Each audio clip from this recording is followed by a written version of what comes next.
chacune pour ce moment de partage, pour se rappeler ensemble quelques jours avant d'entrer le cycle liturgique déjà nous le fait pressentir depuis 3 semaines avec ce temps de septuagésime, sexagésime, quinquagésime dans la tradition occidentale, qui nous prépare tout doucement à s'approcher d'un lieu, je dirais d'un lieu particulier, béni, d'un moment en fait dans l'année, qu'on appelle le Grand Carême, qui est vraiment un moment particulier. Il y a le Carême de Noël, certains parleront peut-être plus d'un jeûne de la Saint-Martin dans la tradition occidentale, mais le Grand Carême est un moment particulier. C'est un moment très béni, un moment aussi peut-être dont il faut retrouver l'essence, la compréhension, non pas simplement pour déposer des formes d'exhortation précises par rapport au mode alimentaire, par rapport à tout un ensemble de choses qui sont souvent associées pour nous dans l'extériorité, dans la manifestation qu'on appelle le carême, mais c'est plus, je dirais, dans la compréhension, dans la reconnaissance de voir comment, à travers ce carême, l'effort qui nous est proposé de vivre est exactement, je dirais, le sens de notre mode à vivre aujourd'hui en lien avec la grande crise que nous vivons. Je dirais le carême est la réponse, en fait. C'est vraiment le sens du carême, la manière dont on pourrait appréhender le sens du carême, sa vocation dans l'Église, sa fonction dans le cycle liturgique, et l'effort et les postures qu'il nous invite à développer et à approfondir, je crois, réunissent un ensemble de postures intérieures qui sont exactement des postures comme des antidotes à la démesure, à l'hybris du monde extérieur. On est vraiment là dans une école, presque une école de redressement, entre guillemets. Bon voilà, le mot est un petit peu fort, mais l'école qui voudrait venir pointer des logiques de démesure dont nous sommes tous, je dirais, traversés par moments dans toutes nos logiques à la fois extérieures, en lien avec la nourriture, avec la pensée, avec nos modes de fonctionnement, avec, je dirais, notre propension à nous absenter de l'essentiel, dans la dispersion, dans l'atomisation, dans ce monde qui est tellement ordonné au zapping des portables, de toutes ces logiques d'une information qui sans arrêt nous extériorise, nous éclate, nous atomise, et du coup nous fragilise, vraiment, très profondément, avec souvent des manques d'attention qui sont reconnus comme des symptomatologies, comme des signes, même parmi nos étudiants, nos enfants. Enfin, on le sent bien, le drame aujourd'hui de ces enfants hyperactifs, au-delà peut-être de certains syndromes neurologiques, ou simplement psychologiques, mais tout est fait pour que tout soit en hyperactivation au niveau... D'où peut-être aussi cette hypersensibilité que certains développent aujourd'hui par rapport au monde des ondes, encore une fois à travers des syndromes qui se développent beaucoup aujourd'hui, parce que le monde oublie de s'asseoir, vraiment, oublie de retrouver le bon sens de cet enracinement dans l'essentiel. Donc le carême est ce moment justement, et là on vient de le voir à travers nos pratiques aussi, combien notre propension à quitter et à nous absenter de l'instant présent va vraiment nous obliger sans arrêt donc à revenir à l'essentiel. Donc ce que je vous propose peut-être à travers la contemplation d'approches qui sont très connues en Occident, que certains ont lu et relu, donc il n'y aura rien de nouveau. Là, on est là ensemble pour redensifier, pour être saisis ensemble dans la grâce de l'Esprit Saint, et pour nous préparer à ce voyage, à ce pèlerinage. Donc de m'appuyer, vous le savez, sur ces 2 références bibliographiques très connues, le Grand Carême du Père Schmemann, et puis également la très belle contemplation, sur laquelle je m'appuierai aussi, qui est le dernier chapitre du livre de Callisto Soares, Tout ce qui vit est saint. Justement, qui en particulier insiste beaucoup sur ce lien avec le carême, je dirais comme réponse, toute cette société de la consommation. Hein. Donc vous connaissez bien tout cela, donc je vous propose simplement qu'on puisse se rappeler certaines images, et peut-être, je dirais, l'exercice qui nous est proposé, peut-être avant qu'on ait un moment plus interactif tout à l'heure. Tout ça donc dans le désir aussi, vous le savez bien, de pouvoir aussi ressaisir notre communauté, donc en tout cas celles et ceux qui le souhaitent, et progressivement tout au long du carême, pour vraiment donc nourrir notre vie ecclésiale aussi, la densifier pour les temps actuels. Donc peut-être la première chose à se rappeler, vous le savez, carême, quadragesima, on va le développer un petit peu au fur et à mesure, des quelques, de la petite heure ou 3/4 d'heure, je vous propose de partage. Quadragesima, 40 jours, en latin et en grec, donc quadragesima, donc quarantaine, 40 jours avant ce pourquoi le carême existe, c'est Pâques. Le sens du carême, qui est un voyage, c'est un pèlerinage, et vraiment c'est de réentendre que le carême ne peut être abordé et compris que comme une préparation, on va le voir, c'était le sens profond du carême dans la première Église, comme une préparation à Pâques. Pâques, c'est la fête des fêtes, la solennité des solennités, comme nous rappelle le texte liturgique. Et là, à Pâques, nous célébrons un événement inouï, à tout jamais. À un moment donné dans l'histoire, la mort a été traversée, vaincue, rencontrée, et à travers la mort, la puissance de mort qui est thématisée, en tout cas par la présence de Satan et du diabolos, toutes ces forces-là ont été traversées, donc mises à mort, on pourrait dire, par cette passion, cette longue patience du Dieu qui s'est fait homme pour nous rejoindre, et donc en traversant la mort, nous offrir le matin de Pâques une matière glorieuse, une humanité lumière, dont nous sommes quelque part déjà dépositaires. Ce salut d'une matière lumière qui nous arrache à toute la finitude et à toute cette humanité ordonnée à la mort. Donc là, il y a une Pâque, un passage qui nous fait passer cette nature humaine dans cette ordonnée, configurée à la finitude, à la mort, à tout ce qui peut être cet ancien monde, et qui, grâce au Christ et par le Christ, nous ouvre une nouvelle perspective tissée d'espérance. C'est que ce n'est pas la mort, la bêtise, la maladie, la violence, la manipulation, l'injustice, la trahison qui auront le dernier mot. Le Christ l'a assumé pour nous sur la croix, pour rejoindre et se faire solidaire de chacun de nos passages et de nos vies existentielles. C'est pas ça qui aura le dernier mot. Ce qui aura le dernier mot, c'est la force invincible de l'humble amour. C'est l'amour. C'est agapé.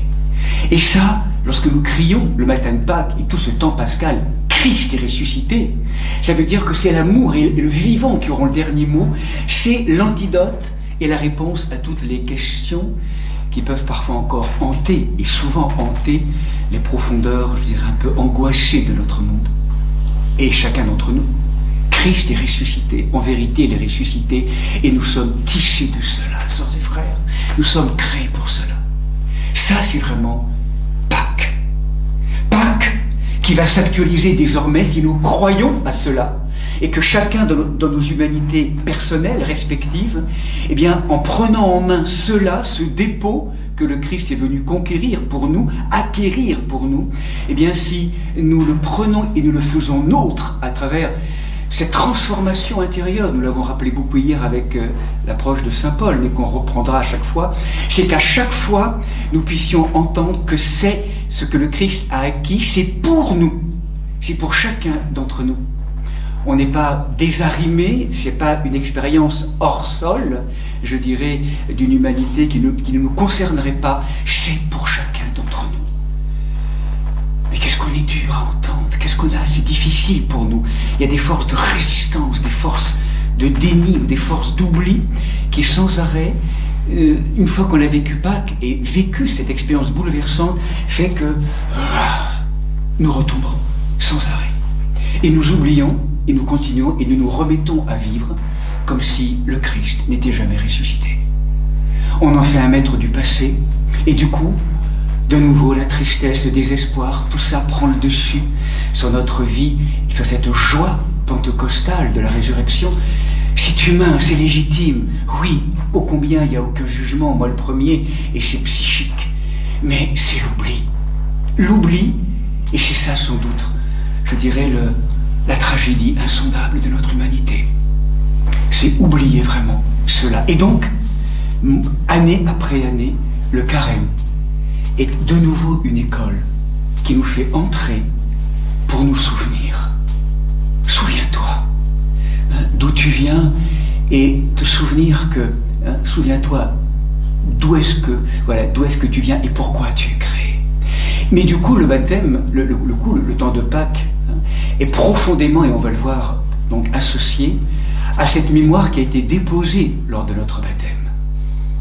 Lors de notre baptême, si vraiment nous l'entendons bien, c'est ce passage, cette Pâque que nous avons vécue, qui est inscrite dans nos profondeurs.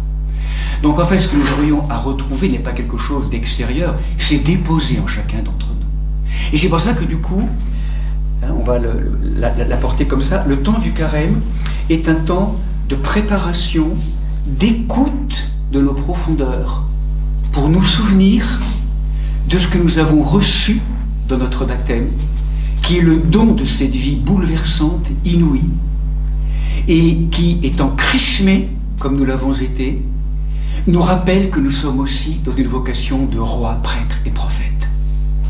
Dans son humanité, Jésus-Christ nous rappelle que nous sommes de dignité royale, que nous sommes, vous vous rappelez, qu'est-ce que c'est que cette royauté que le Christ a reconquise pour nous?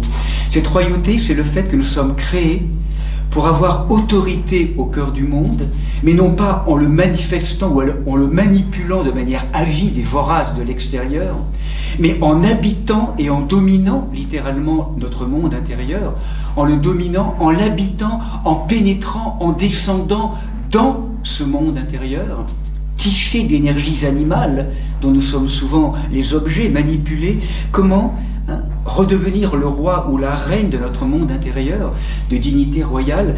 C'est retrouver autorité, c'est redonner autorité à cette royauté qui nous est donnée par le Père Céleste.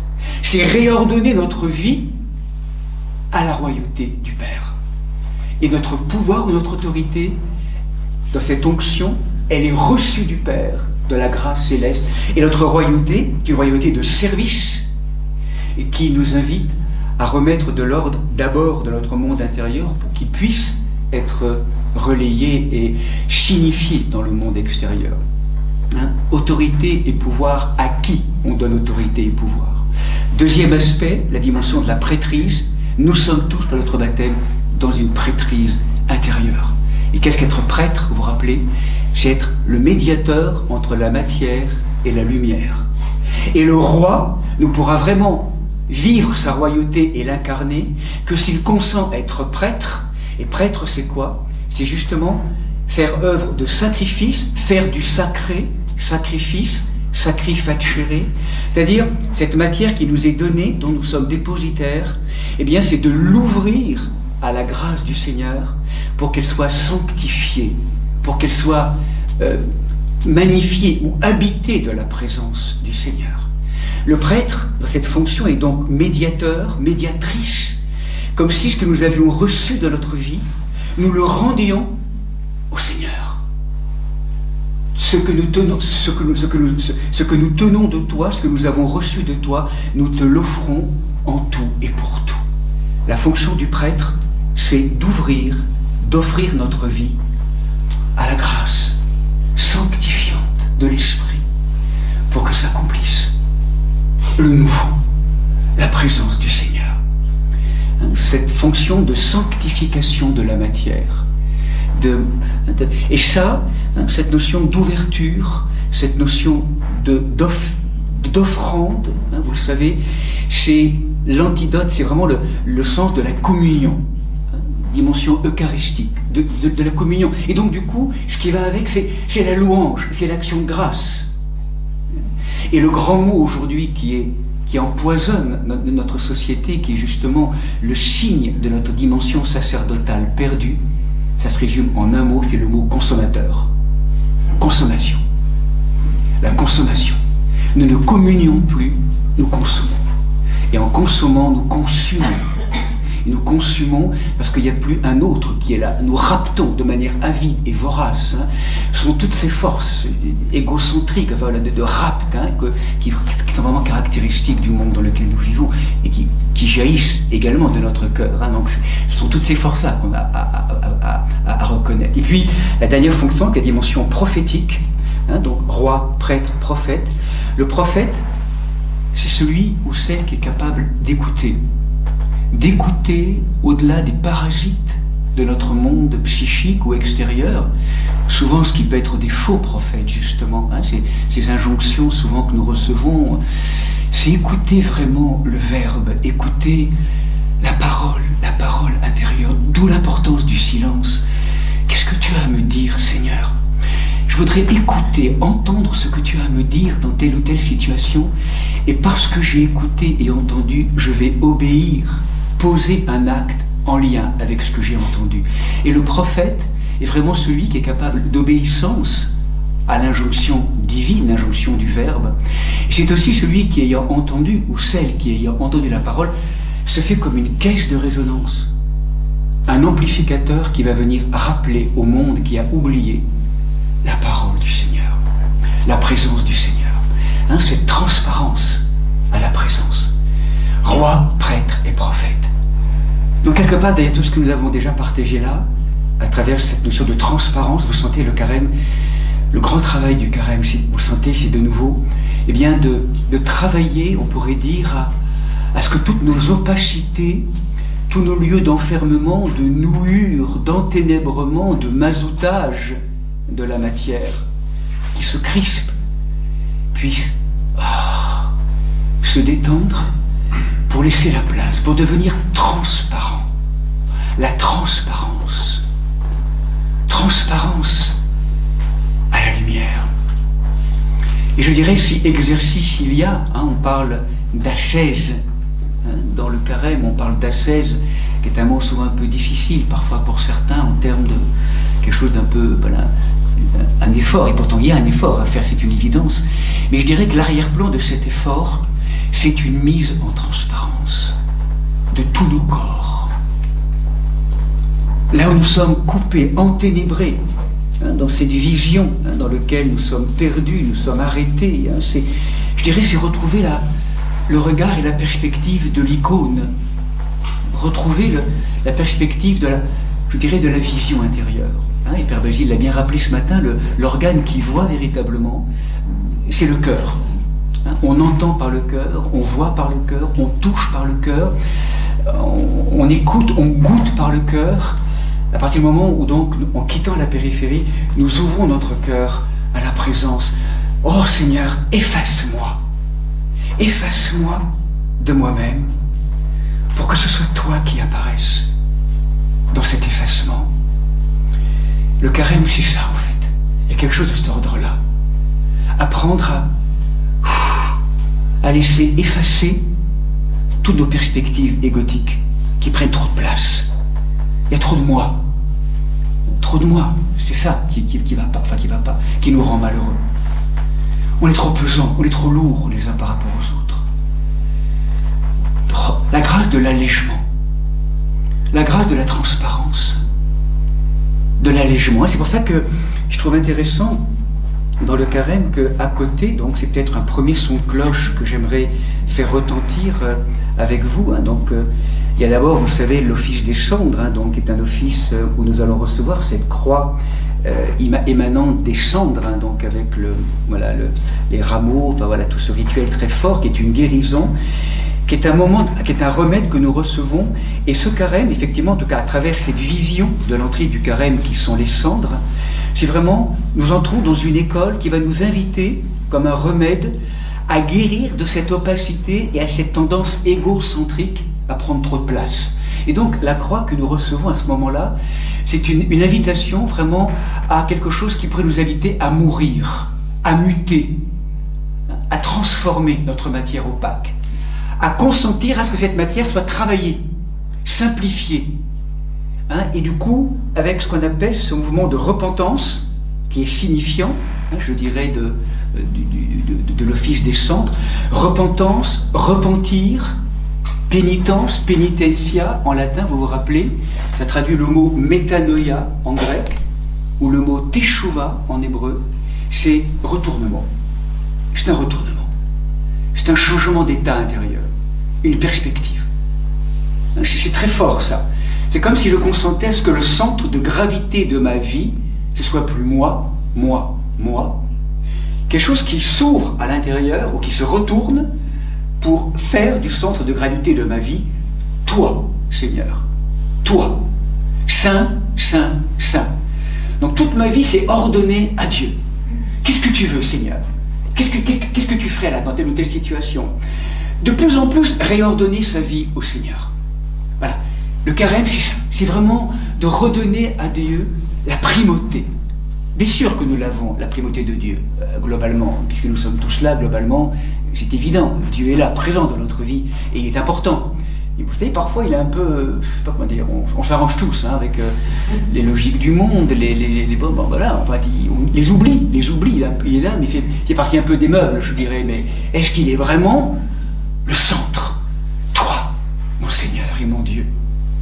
Hein, donc, c'est, encore une fois, c'est pas un jugement, je suis comme ça aussi, enfin déjà c'est toute la grâce du carême, c'est comment revient, hein, c'est ça le repentir, hein, c'est vraiment revenir à l'essentiel, hein, dans ce retournement. Et donc, je le rappelle tout à l'heure aussi, il y a une approche intéressante aussi, je trouve, dans cette dimension donc, de repentir, hein, de cette école, je dirais, qui va nous inviter à simplifier l'opacité, à l'ouvrir, à muter, à mourir aussi, à renoncer peut-être à quelque chose. Eh bien, c'est le signe aussi, c'est ce deuxième coup de cloche, j'ai envie de dire, qui pourrait être parallèle à ce signe de croix que nous recevons lors du carême, dans une dimension un peu pénitentielle et invitant à cette mutation.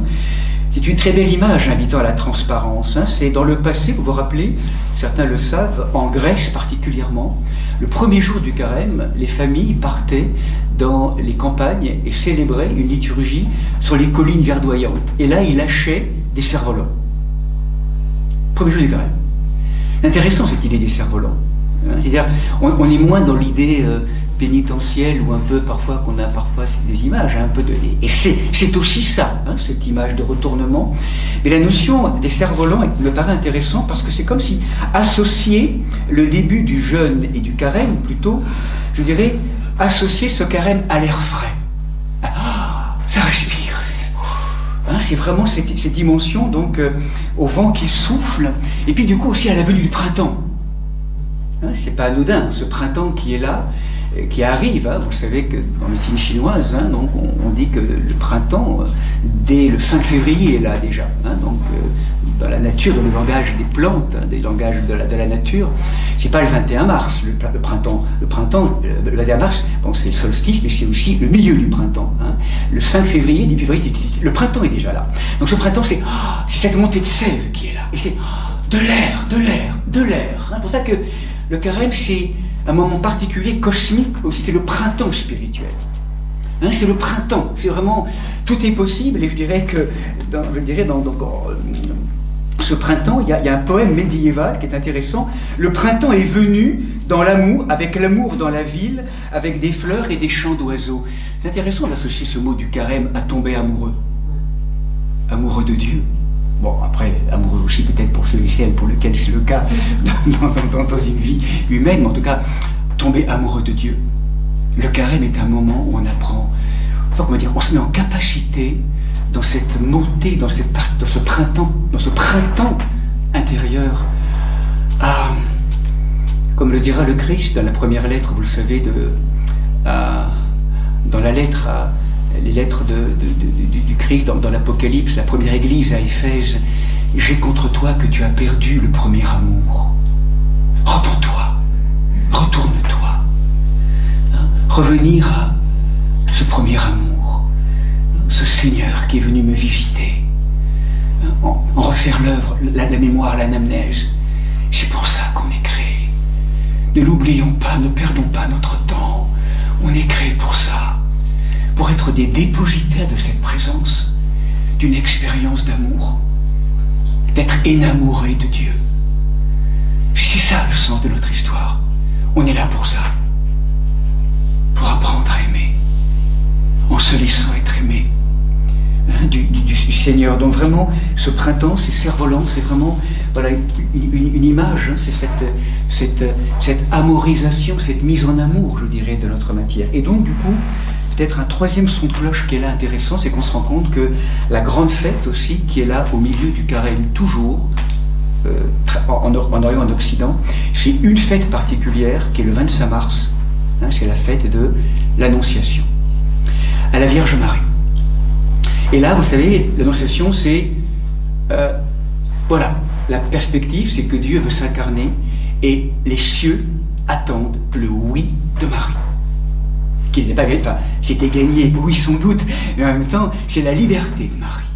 Donc, le oui, hein, ça c'est important pour nous, je crois que ce temps du carême, c'est le moment où, comme avec Marie, c'est ce temps où nous réapprenons à être libres, et qu'en vérité, nous comprenons qu'être véritablement libre, c'est de rendre notre liberté à celui qui nous l'a donnée, qui est le Seigneur, et que finalement, à un moment donné, comme ma vie est ordonnée à toi, Seigneur, je n'ai pas d'autre choix, mais c'est tellement librement donné que de donner ma vie et ma liberté à toi. Fais de moi ce qu'il te plaira. Me voici, je te dis oui. Je te dis oui. Je ne sais pas ce qui va se passer après. À la rigueur, ça ne m'appartient plus. C'est ton chemin qui va me guider maintenant. Mais jour après jour, je vais apprendre à te dire oui, à t'offrir et à t'ouvrir ma vie.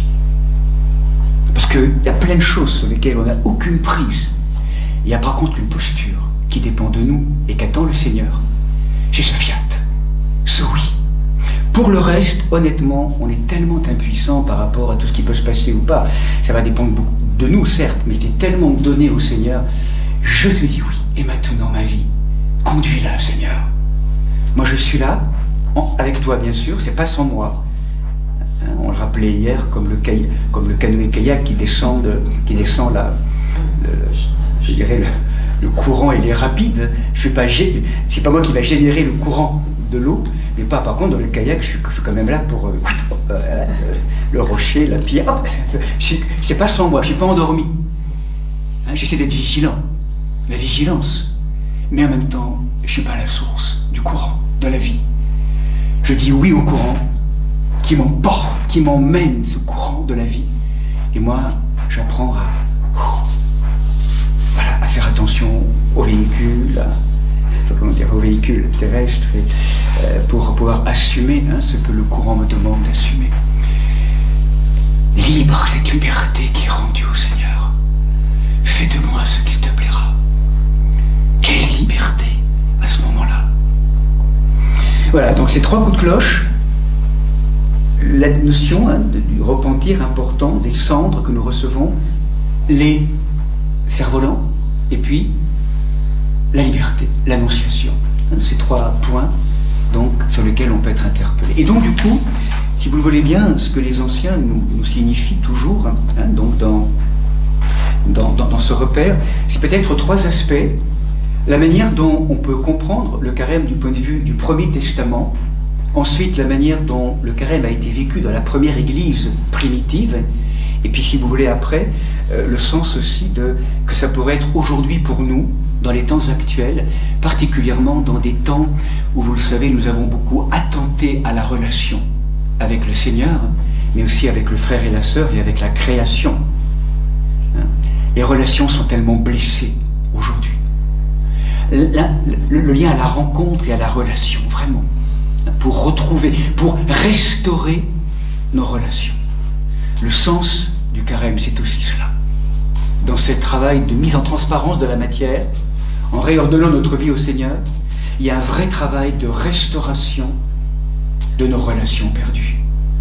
Avec le Seigneur, avec la création, avec le frère et la sœur, avec la mise en ordre de tout un ensemble de choses qui sont restées un peu en rade, qu'on n'a pas pu assumer ou honorer dans la relation avec telle ou telle personne.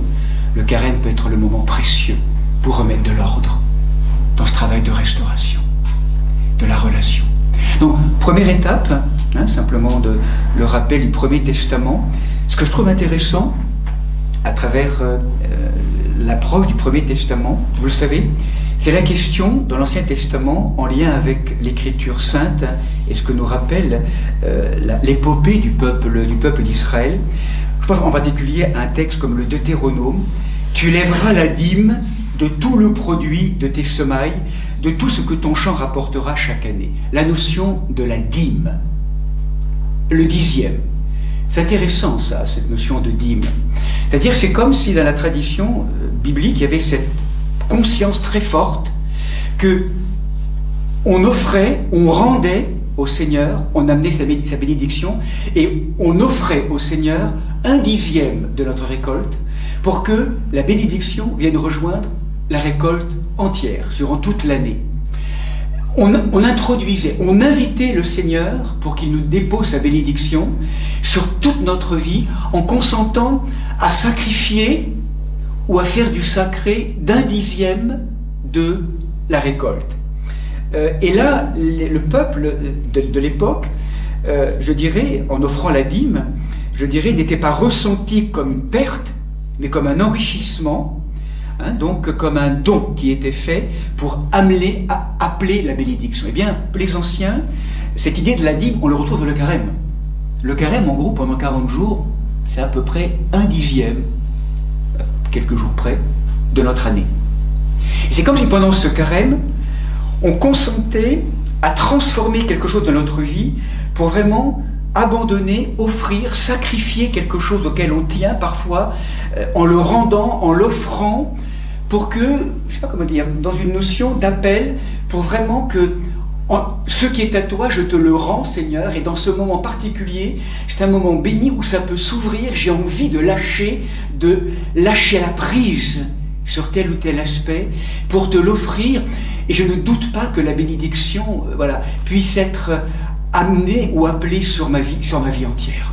Alors, certains diront, il y a peut-être un intérêt derrière tout cela. C'est pas tellement ça, c'est pas tellement un intérêt, c'est d'inviter le Seigneur pour que sur ce dixième du temps, hein, que je vais donc spécialement dédier à Dieu, eh bien, je dirais, je pourrais quelque part rendre à Dieu ce qui lui appartient.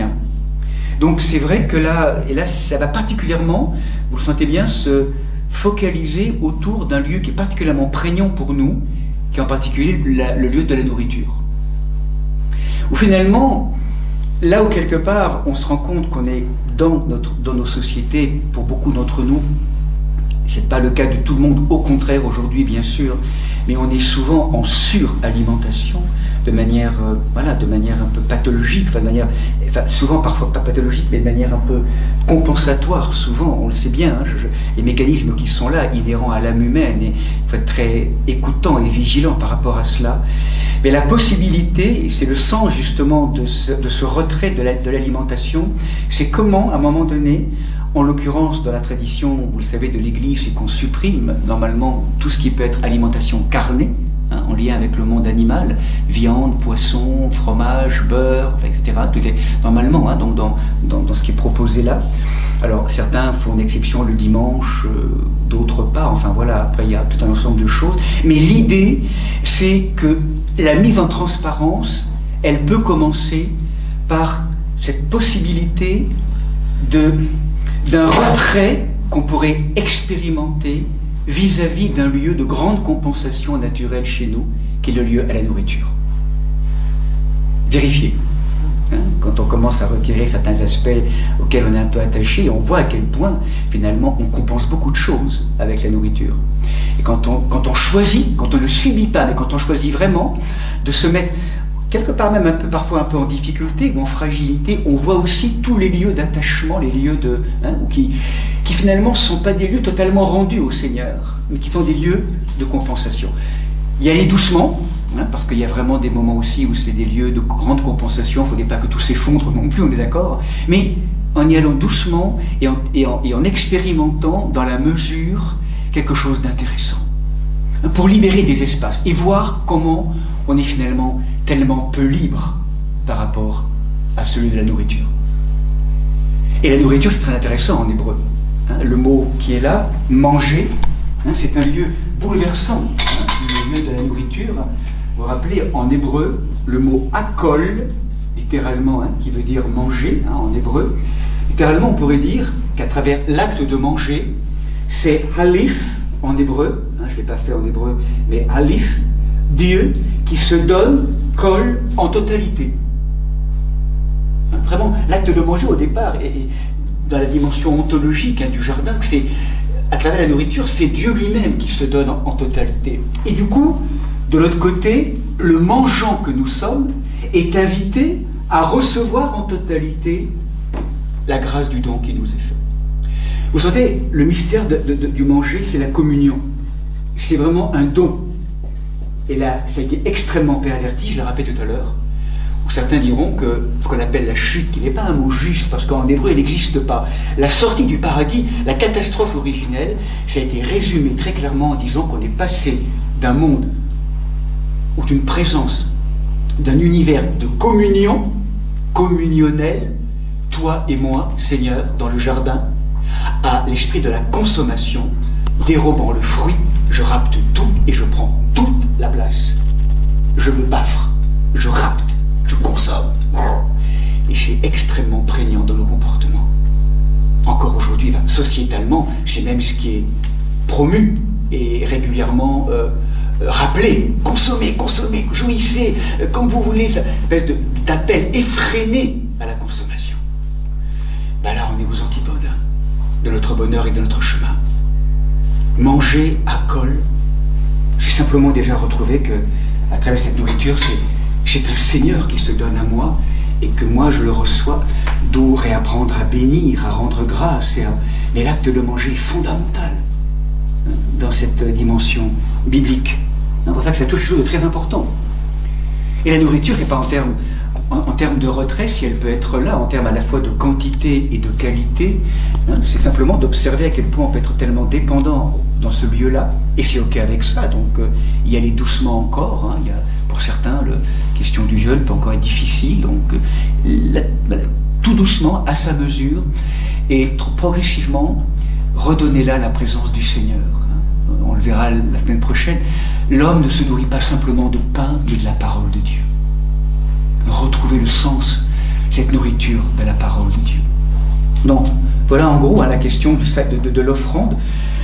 Et donc, du coup, à travers ce don particulier, qui peut être du dixième, je reprends mon propos par rapport au Premier Testament, eh bien, avec cette dîme, on pourrait même pratiquement imaginer que cet effort qu'on va donner, c'est aussi un effort aussi peut-être pour, je dirais, l'appliquer, certains diront aussi à l'argent, peut-être une possibilité à un moment donné de lâcher, de faire l'aumône, peut-être plus facilement, donc à travers des formes d'offrandes à différentes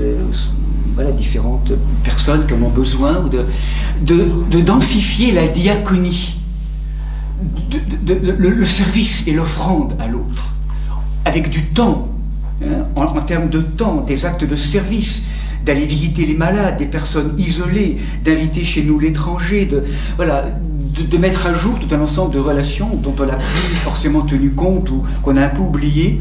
Tout cela permet que ce temps est un temps intense d'une dixième de l'année, où quelque part, on pourrait dire qu'il y a comme un auvent, une porte qui s'ouvre plus facilement pour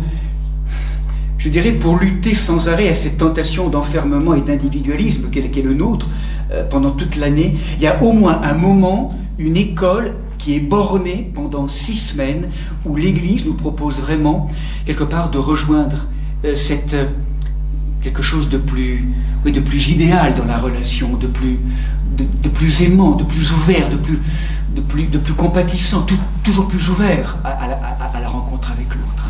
Donc ce désencombrement, cette transparence. Donc, première approche, donc la notion de la dîme, de ce temps, de tout ce que ça peut générer après, pour chacun d'entre nous, on pourra le décliner dans notre vie personnelle, bien sûr. On verra après s'il y a des questions précises. Deuxième aspect, intéressant pour nous aussi, qu'on rappelle, c'est le fait, encore une fois, que ce carême, dans la première église, vous le savez, a été créé ou a vu le jour naturellement pour répondre à la préparation baptismale des catéchumènes. C'est fondamental, nous l'avons beaucoup oublié, je pense que du coup l'Église en général a perdu de sa force lorsqu'on a perdu le sens de la Pâque vraiment vécue dans nos communautés comme une préparation et comme comment je pourrais dire, le mystère du baptême. Alors au départ, très clairement, il y a le 1er, 2e siècle, on avait la sensation qu'auprès de Pâques, autour de Pâques, il y avait un temps de 1 semaine simplement qui était là, hein, donc de préparation, et en sachant que les catéchumènes à l'époque étaient préparés des mois et même des années auparavant, et qu'il y avait dans ces premières communautés créées de l'Église un tel bouillonnement et une telle incandescence dans la présence de l'Esprit, avec la présence des apôtres qui étaient là, un tel dynamisme qui était là, que du coup, il y avait, et puis en plus dans un milieu très polémique de persécution, rappelez-vous, avec à la fois le peuple, voilà, les religieux juifs qui n'accueillaient pas finalement ces disciples de la voie, qu'après les Romains plus tard, mais en tout cas, dans un contexte de persécution, il y avait quelque chose d'une ferveur, d'une incandescence qui faisait que dès qu'il y avait Pâques, il y avait l'évidence de ce temps baptismal où des personnes, parfois des dizaines, des centaines, en fonction des communautés, étaient plongées dans l'eau, et toute la communauté qui avait été baptisée suivait la même préparation que les catéchumènes. Au départ, 1 semaine, et ça s'est rallongé sur 40 jours. 40 jours de préparation. Notre carême, c'est pour préparer le baptême. Donc c'est pour ça que vous savez que depuis 1 an maintenant, ou 2 ans, régulièrement, nous avons associé cela. Et moi, j'aimerais vraiment qu'on puisse de plus en plus retrouver ce climat des premières communautés chrétiennes. Je sais qu'à Saint-Dolé, ils le font aussi régulièrement, où les baptêmes, la nuit de Pâques, donc, se vivent, et éventuellement même donc d'y associer ces différentes étapes, je dirais, de ce catéchuménat. Et le sens de pourquoi j'ai voulu densifier les enseignements cette année, les samedis et les dimanches du carême, justement, c'est pour nous rappeler qu'on chemine ensemble et pour vraiment vivre ce climat baptismal de préparation ensemble. Que même s'il y a 3 sœurs qui vont être baptisées lors de Pâques, lors de la nuit de Pâques, c'est aussi chacun d'entre nous, on va être replongé dans le mystère de notre baptême. Ce mystère qui fait qu'à un moment donné dans notre vie a été inscrit l'information que nous avons consenti à mourir à ce qui nous fait mourir avec le Christ. Nous sommes morts avec lui, ressuscités avec lui, et qu'il y a là en nous de planter de manière profonde, je dirais, la conscience et l'expérience de l'homme ressuscité. Nous sommes ressuscités avec lui. Sauf que c'est quiescent et on n'en prend absolument pas conscience. Et nous continuons notre vie habitée de mort, habitée de finitude, de désespoir, de limitation. Mais Christ est ressuscité, remet tout ça à la présence du Christ. Même si c'est tellement légitime de passer par tout ce que nous avons à vivre, nous ne faisons pas appel assez à cette grâce du Christ ressuscité. Et bien sûr, de notre chrismation, de ce sceau qui a été déposé en nous lors de notre baptême, que certains ont reconfirmé, comme Marie ce matin et d'autres. Ce sceau, c'est le sceau qui est déposé sur ma peau, sur mon corps, signifiant la marque de celui à qui j'appartiens. Mon Seigneur et mon Dieu.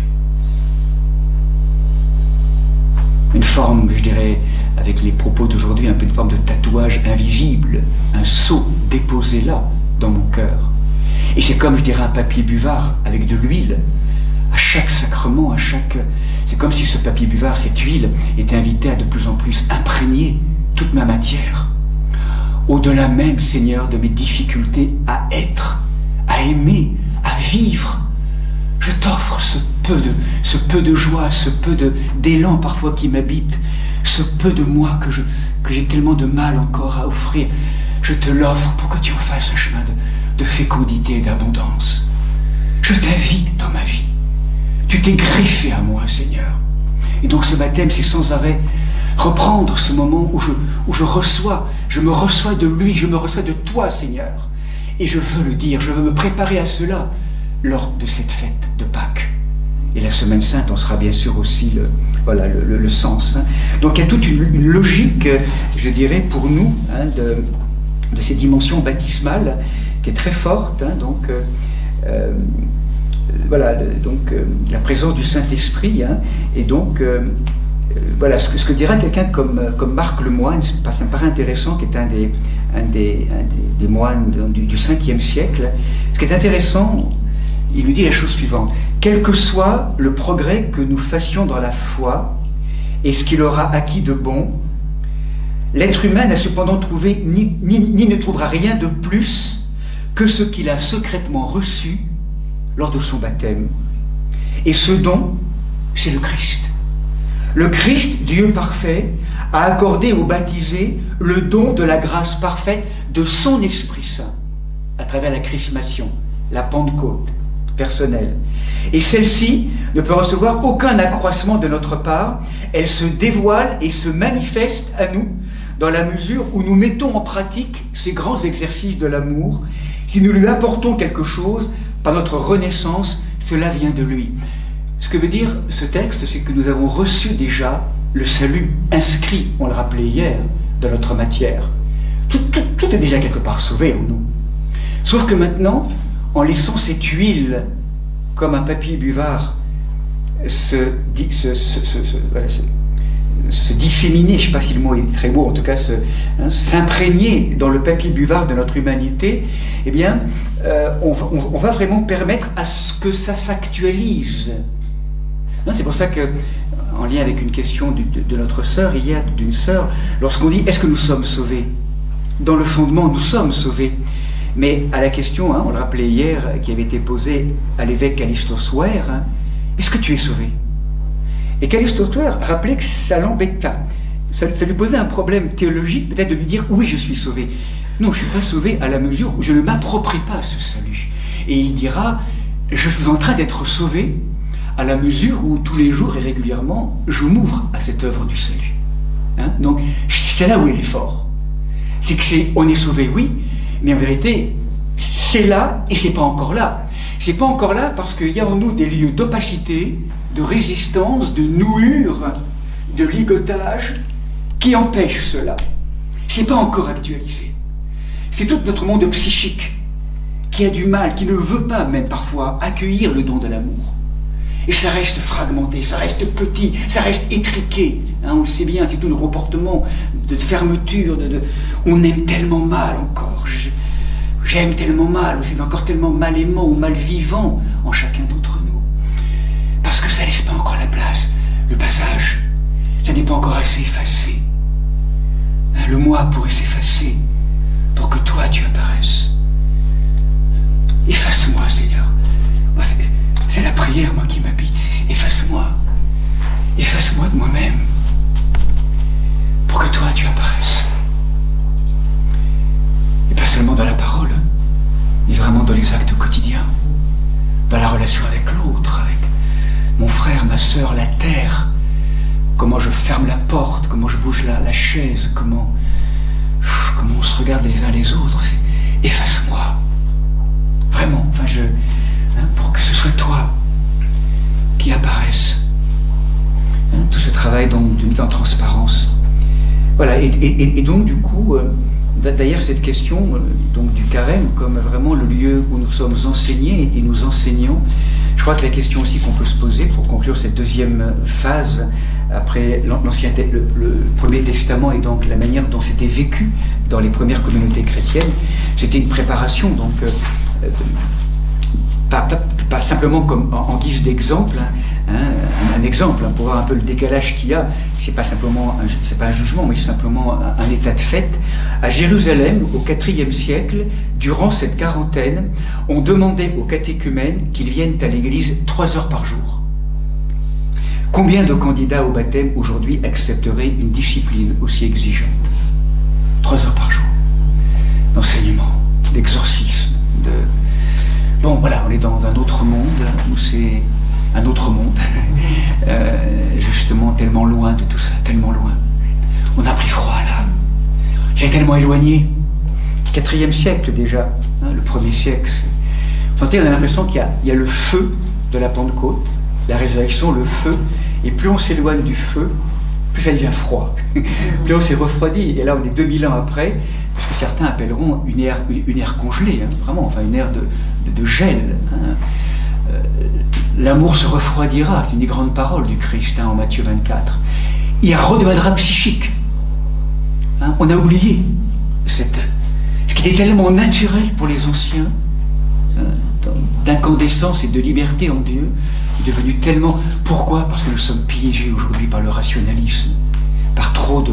vouloir comprendre sans arrêt. Enfin, c'est intéressant la compréhension, mais à un moment donné, c'est autre chose qu'on a à nourrir, enfin, à ouvrir. Hein. Encore une fois, la raison n'est pas à opposer, certainement pas, mais quelque chose qui, en tout cas, qui très clairement dans nos mondes très scientifiques, a sans doute voilà, oublié, et puis voilà, ce regard perdu, ce regard de la lumière. Hein. Et donc peut-être le troisième aspect, donc encore pour conclure peut-être, hein, donc après donc ces trois coups de cloche, on pourrait dire le signe de la croix, les cendres, je dirais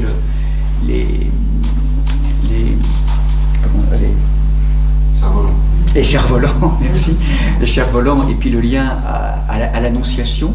Ces trois aspects aussi, donc à la fois de la dîme, hein, de cette offrande du dixième, vraiment de ce temps passé, voilà, également de passer du coup aussi beaucoup moins de temps aussi peut-être devant les médias, devant les tablettes. Hein. Pour nous, c'est une sacrée expérience aussi, hein, devant les portables, tablettes, informations de tout genre, je dirais. Là, peut-être que pendant ces 6 semaines, c'est une proposition possible, hein, c'est vraiment de vraiment limiter grandement l'accès à tout cela, et puis de privilégier vraiment la lecture des livres, je dirais, qui raniment le feu, qui prennent soin du feu. Bon, pour certains, c'est pas l'histoire, hein, parce qu'il n'y a pas de tablette, ni de télévision, peu importe, mais chacun trouvera le lieu pour, encore une fois, dessaisir, transparence. Et là, souvent, sous prétexte d'être au courant d'informations, rappelez-vous, on est quand même souvent très mazouté, hein, très enténébré, hein, par beaucoup d'informations, par tout un ensemble de choses, hein, ne l'oublions pas l'impact, hein, même en étant au courant, mais bref, hein, non, faire retraite dans le cœur du Seigneur, vraiment. Prier, densifier la vie liturgique, la vie de prière, l'assise contemplative devant l'icône, c'est vraiment un moment béni pour cela. Faire retraite au désert de soi, plus que jamais, se donner la possibilité, c'est béni pendant ces 6 semaines, du mieux que nous pouvons. Et du coup, ce sera le dernier point, hein, donc le temps du carême aujourd'hui, nous le savons donc, nous l'avons rappelé, nous sommes souvent marqués aujourd'hui dans nos sociétés contemporaines par une rupture de communion humaine, communauté humaine et communauté cosmique. Donc c'est vrai que du coup aujourd'hui, eh bien, à travers différentes toute notre action au niveau du carême n'est pas simplement une action contemplative, elle est essentielle d'intériorisation, mais elle est aussi une invitation, je dirais, à restaurer nos relations perdues. Hein, c'est pas anodin que le début du carême commence pratiquement par la Sainte Rencontre, hein, qu'on a célébrée la semaine dernière. La Sainte Rencontre, c'est mettre le Christ au milieu de nous, dans nos relations perdues. Et ça, c'est souvent thématisé par ce grand thème du pardon. Pardonner et demander pardon. Vraiment. Le sens du carême. C'est pour ça d'ailleurs que ça commence par le moment, donc en début du pèlerinage, hein, où il y a ce moment qui peut être très fort, s'il est vraiment vécu intérieurement. C'est le thème du pardon. De se demander pardon les uns aux autres. Mais oui, pardon, ça va, pardon. Non, c'est pas t'as des questions.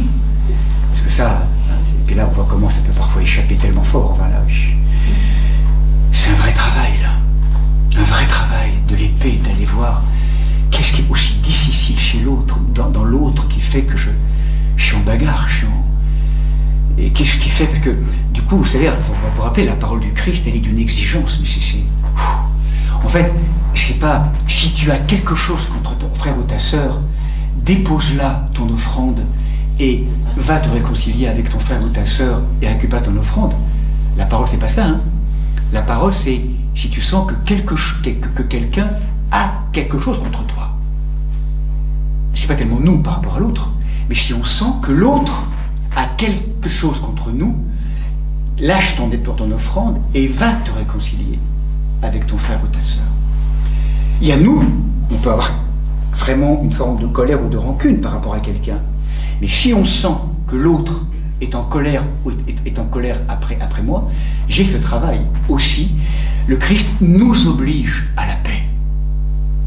Après, le fait d'avoir été rencontré l'autre, on peut le faire une fois, l'autre accueillera ou pas le pardon, ça lui appartient, c'est clair.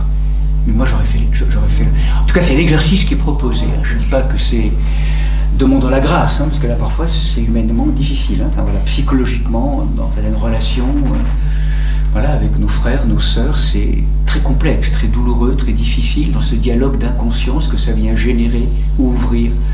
Mais voilà, le thème, c'est le pardon. Et le pardon, c'est pas non plus continuer à laisser l'autre nous détruire, vous vous rappelez. Le pardon, c'est pas quelque chose qui est tout mou. Hein. Le pardon, c'est tu es plus grand que ce que tu manifestes à mon égard ou ce que tu as manifesté. Hein, souvent on dit pardonner, mais ça veut dire que si je pardonne à l'autre, il va continuer à m'abuser ou il va continuer je vais encore ouvrir la porte. Non. Non, non, je te pardonne pour ce que tu as fait. On abordera ce thème du pardon. C'est un thème immense et il faut être bien situé pour ne pas confondre pardon avec œuvre d'aveu et de faiblesse en continuant, en permettant à l'autre de continuer à nous laisser nous abuser. Le pardon, de manière à la rigueur un peu radicale, ça peut être le moment où quelqu'un, moi je me souviens de quelqu'un qui avait accompagné, qui avait été extrêmement blessé par une relation avec son père, et à l'issue d'un chemin, tout le chemin homérique qu'avait fait cet homme pour pardonner à son père et vraiment libérer la présence de son père, hein, parce que c'est un travail de désincarcération à travers voilà, une introjection de violence. Hein. Donc c'est comment faire ce travail de séparation pour mettre l'autre à juste distance, et puis là, découvrir que l'autre, bon voilà, il a fait comme il a pu, c'est sûr, mais après, pardonner avec son cœur, pas seulement avec sa tête, puis avec son corps aussi. Hein, c'est autant d'étapes hein, qui sont successives dans le pardon, et qu'à un moment donné, cet homme, ce fils, disant « Je te pardonne pour les abus réguliers de ta présence à mon encontre, et peu importe quels étaient ces abus, mais ils étaient réels, physiquement et par la parole, je te pardonne, je te libère, mais c'est terminé. Je ne te laisserai plus maintenant continuer. On n'est pas en train de nourrir une forme de masochisme, je dirais, de la relation. Donc le véritable pardon est un pardon qui nous redresse, qui nous relève, et qui est capable de nous rendre sujets dans l'histoire pour poser un acte en disant oui, la relation peut continuer à condition que, parce que ça a été déposé dans le respect, ou à ce moment-là, c'est plus possible de continuer. Mais j'ai pardonné et c'est ok, c'est tranquille, c'est tranquille. Ce qui me faisait tellement mal est devenu un lieu de, je dirais, de révélation, de mise en lumière, je pourrais dire, hein, de ce lieu-là. Donc c'est un travail, c'est un chemin, vraiment c'est un chemin. Hein, et puis se rappeler que franchement, pour beaucoup d'entre nous, dans nos histoires, on ne peut pas pardonner parfois. Parce que c'est pas tellement par rapport à une personne, mais c'est aussi peut-être par rapport à ce qu'on a aussi vécu dans nos enfances. C'est pas qu'on puisse pas. Souvent on peut pas pardonner. Ça a parfois été très loin les abus. On peut pas pardonner. Ce que je veux dire par là, c'est que aujourd'hui encore, je ne suis pas habité d'un amour qui me rende capable de lâcher la prise et de te pardonner, mon frère ou ma sœur. L'idée, c'est pas que je puisse pardonner, parce que souvent je ne suis pas capable, quand ça a été très violent et très profond. L'idée, c'est pas ça. L'idée, c'est que est-ce que je veux pardonner? Parce que parfois, on ne veut pas pardonner. Jamais, jamais, jamais je te pardonnerai. Jamais, jamais, jamais. Et bien, si en fait on dit ça, jamais, jamais, je veux pas, c'est ok. Mais ça veut dire que tu pardonneras jamais à l'autre, mais toi, tu restes en enfer aussi et en prison pendant ce temps-là. Hein, vous êtes d'accord avec ça, en fait, hein? En ne voulant pas lâcher l'autre, en fait, on se met nous-mêmes en prison. C'est pour ça que le vrai pardon, c'est pas tellement un élan altruiste par rapport à l'autre, c'est d'abord par rapport à soi. C'est vraiment de sortir de la prison intérieure qu'est la nôtre. C'est consentir à cette prison, à sortir de cette prison. Et du coup, en disant, je voudrais, je crois que je veux vraiment, mais franchement, je peux pas.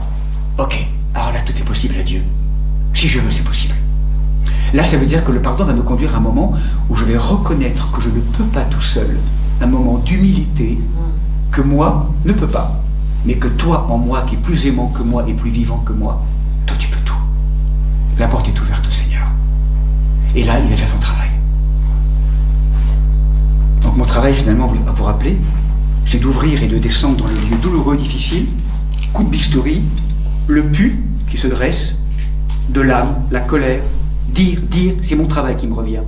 Vraiment. Et puis jusqu'au bout, dire l'émotionnel qui est là-dedans, la violence et tout ça, la pénétrer, la visiter. Et après l'abcès, hop, je l'ouvre, un peu de bétadine dermique, un peu de bétadine divine, hop. Et donc là, l'amour et la bétadine qui vient, je dirais, nettoyer, purifier, mais c'est la grâce du Seigneur, c'est le pardon de Dieu qui vient me guérir. C'est lui. Moi, je ne peux pas, là. C'est toi, Seigneur. Dans cet abcès de l'âme, c'est toi qui viens m'aider, qui vient par surcroît me donner une qualité d'amour qui vient de toi, me permettant enfin de lâcher. Va vers toi, mon frère et ma sœur. Quelles que puissent être les images qui sont derrière cela. Va vers toi. Je me libère de toi et je te libère de moi. Voilà, et du coup, on se désincarcère. Et là, c'est vraiment profondément impératif. C'est la notion de... Donc voilà, le pardon mutuel est un acte important. Donc j'aime bien la parole assez poétique de Callisto Swear qui nous dit finalement le printemps du carême est une saison où par la miséricorde de Dieu, nos cœurs hivernaux peuvent dégeler et nous retrouvons une relation avec Dieu et avec les autres. Le grand dégel. Le grand dégel dans nos relations. Donc voilà, chacun sait après ce qu'il aura à signifier. Et du coup, vous sentez que tout ce que nous vivons en fait dans ce carême, pour conclure maintenant en reprenant cela, finalement à travers le jeûne, à travers aussi des notions d'abstinence par moments aussi dans la vie intime du couple, c'est pas parce que manger est mauvais, c'est pas parce que l'acte de rencontre intime est mauvais, c'est un langage du corps.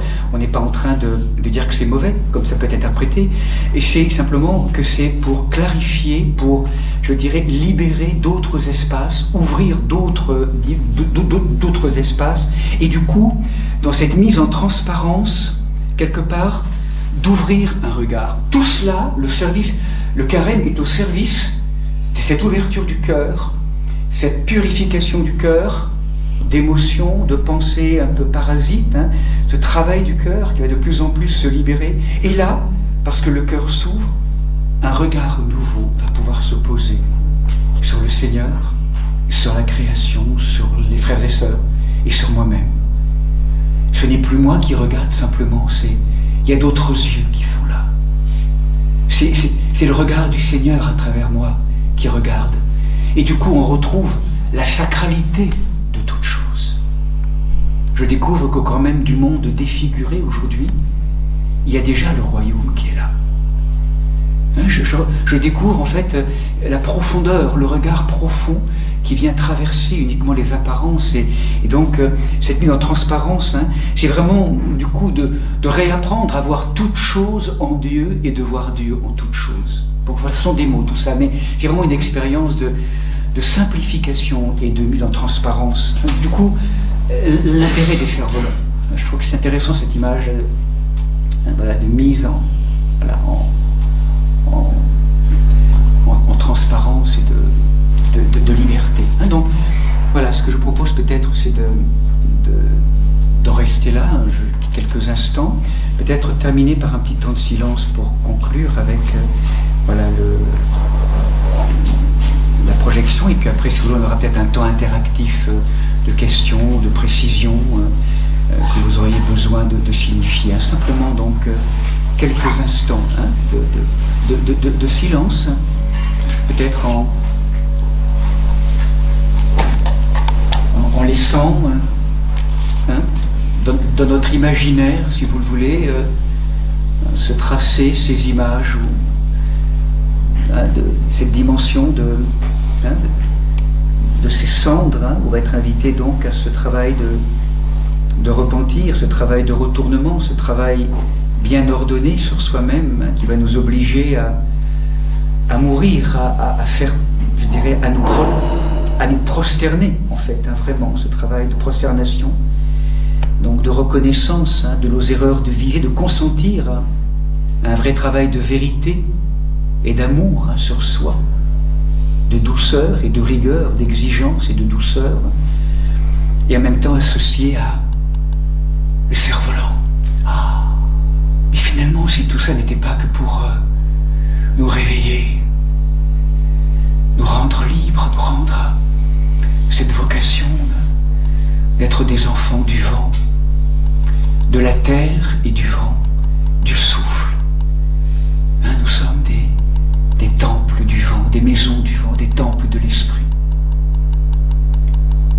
et comme Marie à l'Annonciation, invité à poser ce vrai